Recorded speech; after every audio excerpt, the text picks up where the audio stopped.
Welcome to the Prepped and Polished podcast, the podcast that empowers you to take control of your education. Featuring weekly interviews with influencers in the world of education, as well as tutoring tips, lessons, and updates. Hi everyone, welcome to another Tutoring Tips episode of the Prepped and Polished podcast. It's your host, Terri Karol of Prepped and Polished.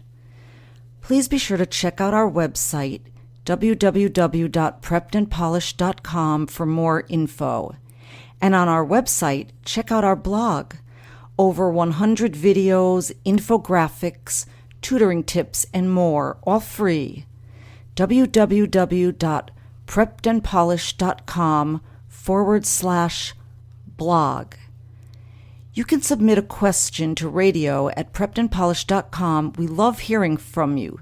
So let's get right to it.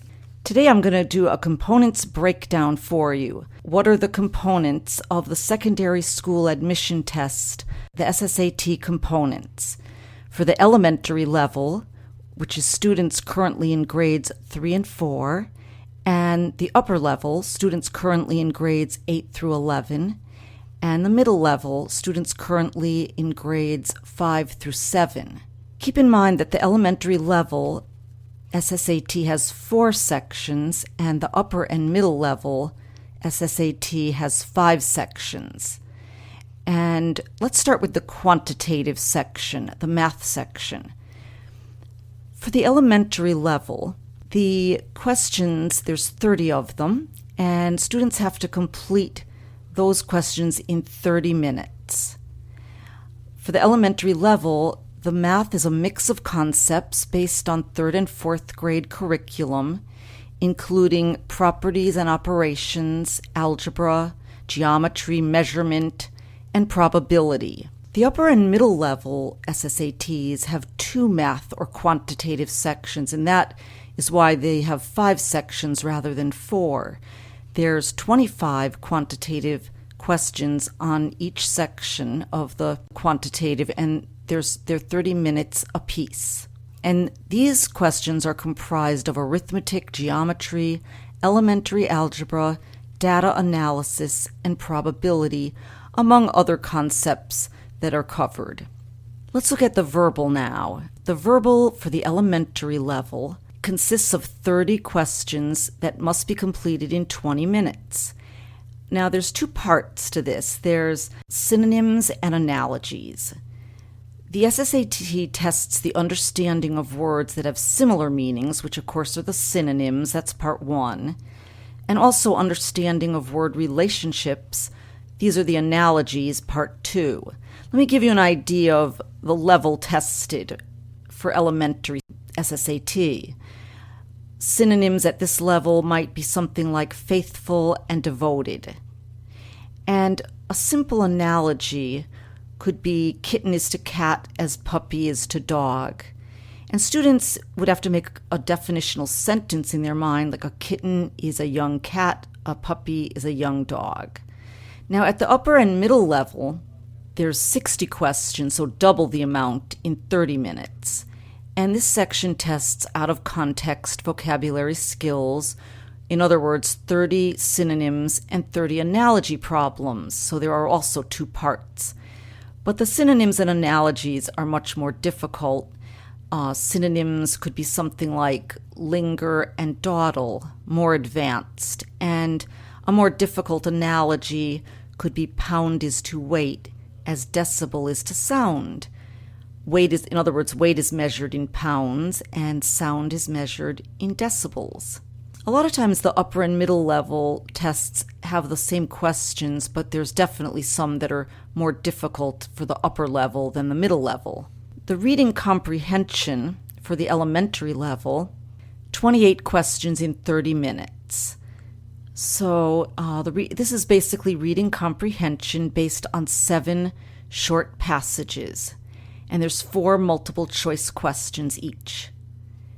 For the upper and middle level, pacing gets to be more of a little more daunting. There's 40 questions in 40 minutes. Again, it's reading comprehension based on 7 reading passages. Passages encompass many genres, and It uses narrative and argument writing. Each passage is about 250 to 350 words, so they're definitely lengthier than at the elementary level. The writing sample is kind of interesting because it's different at each level. The elementary level students have the task of writing a story. I think it's best if it has a beginning, middle, and an end, and it's based on a picture prompt. The writing sample is not graded, it's unscored, but it's provided to schools to help evaluate writing ability, and it's the last section tested for the elementary level. One example I saw for a picture prompt was children running through a sprinkler, and the students would have to construct a story based on that picture. For the middle level and upper level, there's one prompt, and it's 25 minutes as opposed to the elementary level, one prompt in 15 minutes. They have more time at the middle level and upper level, but the middle level has a choice of 2 creative prompts, and the upper level has a choice of a creative prompt or an essay. Again, they're not graded.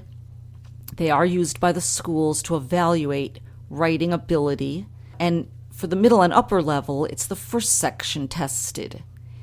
An example of a creative prompt might be, "No one else was in the museum." And an example of an essay would be, "Describe a mistake that you would correct if you could go back in time."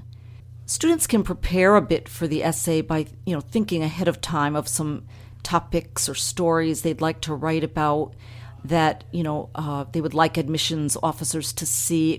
Sometimes it can even relate to themselves. And even though the essays are unscored, I overheard an admissions officer tell a student once at an orientation, "We really liked your essay. You're just the kind of student we want in our school." And I realized that the essay really does carry quite a bit of weight. It's often the final judgment.